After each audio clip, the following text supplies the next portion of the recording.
All right, Karena Williams asks me on Quora, can a person trademark more than one name and logo, even if it's a clothing line? I'm Andrei Mincov, the founder of Trademark Factory, and here's my answer to this question.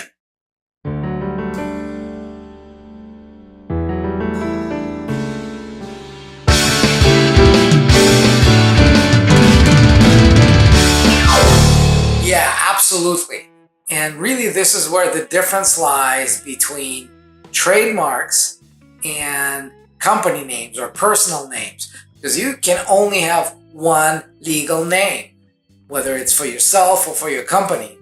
With trademarks, you can have as many of them as you want, as many products that have different names or different variations or different logos, different services. All of that you can protect through a trademark. And successful brands, that's exactly what they do. They've got one umbrella brand for the company name, and then they have multiple lines of products. They may even have different variations inside those lines, and they trademark them all. Like I said, this is not only something you can do, this is probably something you want to do if you have distinctive names for your products, for different products and different logos for them. Bush Channel asks me on YouTube, some people go out and trademark their brand as one word and then two words, but I wonder if it's really necessary. Take, for example, YouTube. Is it really necessary or useful for the brand to then be trademarked as two words, you, too? Also, from a non-use and proof of use perspective, would it matter if the brand was only publicly presented with a dash in between, like you-tube, where it was only trademarked as you-tube as two separate words or YouTube as one word? In other words, does punctuation matter? This is a great question because my answer will illustrate how trademarks work. So, first of all, if you have a brand trademarked, for example, YouTube as one word, by extension, you're protected not just against exact copies, but also with respect to brands that are confusingly similar, right? So the standard for trademark infringement is not that somebody took your brand and copied it exactly. The standard is, would somebody who sees that second brand be likely to be confused into believing that their products and your products come from the same source? So if I've got a website that allows people to stream videos and I call it YouTube as two words, or you-tube, or you asterisk tube, or whatever, you exclamation mark tube, it would still be the case when people would be confused into thinking that it's the same thing. So all of these cases would amount to trademark infringement, even if all that they did is trademarked YouTube as one word. And you're absolutely right about non-use and proof of use, because you can only show use of the brand that you're actually using. So if you trademark it with a dash and you never use it with a dash, then other people can initiate cancellation proceedings against your brand and cancel it. So what you want to do is decide which of the variations you're going to be using most, and that's what you go out and protect. And if you're not sure, if you're thinking, well, is it going to be one word or is it going to be two words, and might be one or the other, and you keep using them interchangeably, then it becomes a budget decision. Either you just pick one that you feel you're going to be using more often, or you trademark them both. But like I said, the idea behind this is not that you wouldn't be able to protect your brand, to enforce your brand against those minor variations that other people might want to try. The point of this is you want to protect your brand as you're using the brand to create value in that brand, and that's what you trademark. Mike Vaglio asks me on Quora, how do I trademark a product that goes by multiple names? Do I need separate trademarks for the different names I'm using? One of the words is interchangeable, and I want to protect both. Now, I can't really answer this question without knowing the specifics. This would be something that if you choose to go with Trademark Factory, you would discuss with our strategy advisors. But let me just make a couple of hypotheticals here. It would all really depend on what is that one word that is used in both names. So if the name that is shared, if the one word that is shared among all of your brands is really, really unique, and the other words are not so unique, then what you could end up doing is just trademark the unique word and be done with that. And one trademark would cover the unique word, and everything else would be left out. All right, so let's pretend that you are a clothing company and the common word that you use is unique. Let's say it's Nike. So if you had Nike shoes, Nike shirts, Nike shorts, Nike whatever, then all you need to do is trademark the word Nike, and by extension, everything else would be protected through that one registration.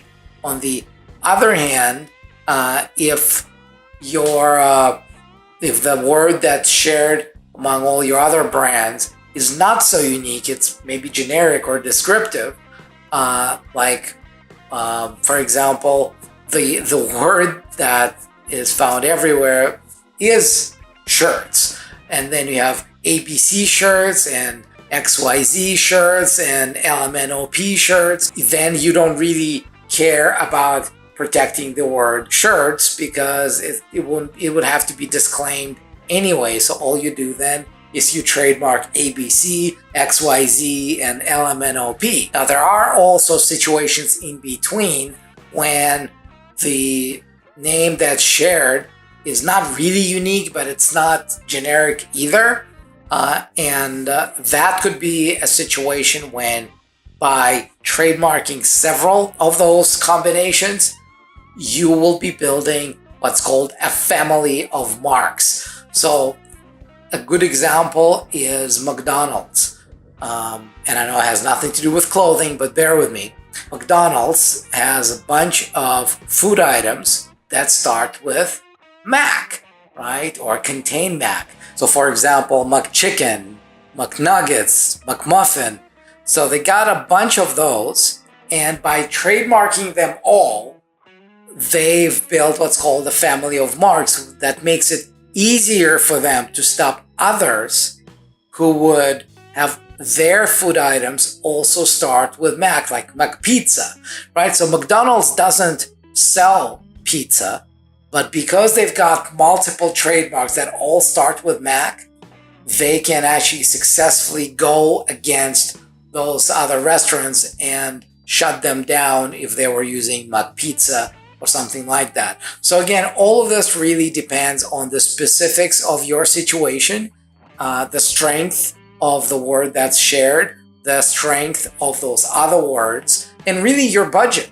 So if you have an unlimited budget, of course you want to trademark everything, right? You want to trademark the one combination, the other combination, maybe even the separate word that's shared between the two as a third trademark.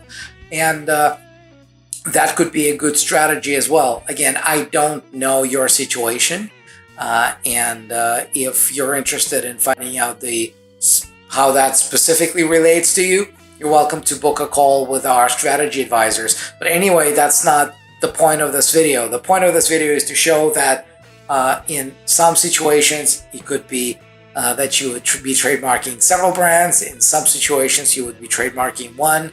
And in some situations, what you're going to go for is that family of marks. Chelsea Cooper asks me on Quora, if one company, say Prego, uses another company's name like Ragu in their commercial, doesn't that mean they've come to an agreement that it's okay to do that? So there's 4 possibilities here. The first possibility is, as you say, they realize that this other word, this other name is trademarked by somebody else. They reached out to them and they entered into some sort of an agreement, and now they're using that other name in their commercial. It's all good. Everybody's happy. That's the first option. The second option is the company who's putting out the commercial out there has no idea that this other name is somebody else's trademark. They don't care. They never checked. They never ran it through trademark attorneys. Nobody did a proper trademark search. They just shot a commercial. They're running it and is just waiting until this other company finds out and goes against them. Happens all the time, right? If it didn't happen, there would not have been any trademark infringement. The third option is that the company that's putting out the commercial, they know about a trademark by this other company, but they think that the way they're using it will not infringe. Maybe that other trademark is in a different industry. Maybe that other trademark is in a different country. Maybe there's something else that they're doing that gives them what they think a good legal argument why that's not a trademark infringement. So they know, but they do it anyway because they think they've got a great legal argument and that the other company would not really be able to do much in terms of who's right and who's wrong. And the last option, the fourth option here, is that the company that's putting out the commercial, they know that it's a trademark by somebody else, and they knowingly do this, simply expecting that this other company is not going to do anything about it. They don't really have a proper legal argument.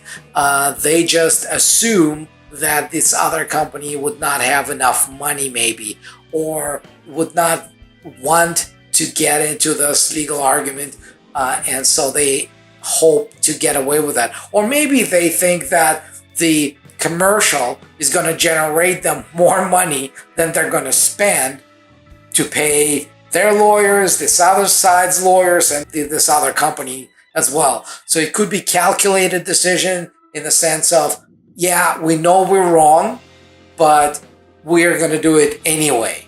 So it could mean any of these four things, and really there's no way for us to know what's going on in the mind of the company who's putting out the commercial out there, and could be any of these four things. Terrance Hampton asks me on Quora, can you trademark any word? Well, it really depends how you read your question. If the question is really, can you trademark any word? No, the answer is no to that, because there are a few things that make some words ineligible for being registered as a trademark. But in general, most words out there, especially variations and combinations of words, would be something that can be trademarked. So why couldn't you trademark any word? Well, the first reason is if somebody had already trademarked that word for the same or similar products and services, then you couldn't trademark it, right? If you wanted to start a phone company and call it Apple, you might have a little problem there. And it's not because there's something wrong with the word. It's because somebody else had already trademarked it.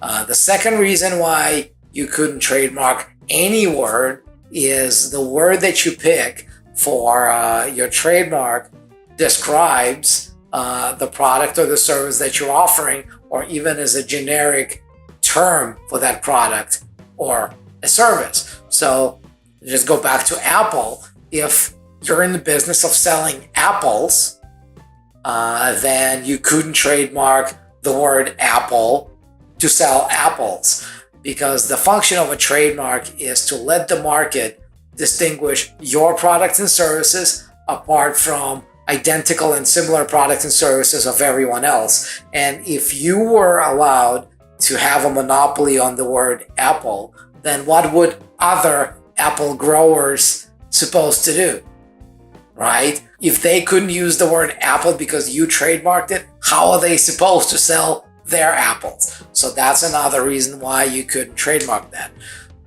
Another reason, and really that varies from country to country, but in most countries you wouldn't be able to trademark what's called bad words, right? And there's a debate right now in the US about the limits of that provision, and this may be relaxed, and hopefully it will be, because really there's nothing wrong, in my opinion, in trademarking bad words. If you think a bad word works well for your brand, for the market to identify your products and services, right? Whether it's a 4-letter word or some other words, then it's up to you and your market to deal with that. And really the government should not be in the business of telling people what's a good brand and what isn't.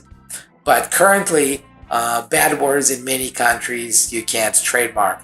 Other than that, I mean, there will be some other situations, but in most cases, you can trademark pretty much any word. It's not about the word, it's about, does the brand allow the market to tell your products and services apart from everybody else's products and services? So like, just to go back once again to Apple's example, the reason they were able to trademark the name Apple for computers, software, and phones is because computers, software, and phones have nothing to do with apples. And that makes that brand really memorable and really valuable. And that's why it's trademarked. I hope this answers Terrance's question. And if you found this video useful and you haven't subscribed yet, subscribe now, because I put out these videos every single day. And I share my thoughts about trademarks, branding, and like I said, if you found this one useful, I'm sure you're going to find a lot more of them as useful, if not more useful. And if you're already subscribed, if you have a question that you want me to answer, make sure you comment below, and I look at the comments and I will try to answer your question in a video just like this. Until then, I'll see you in the next video.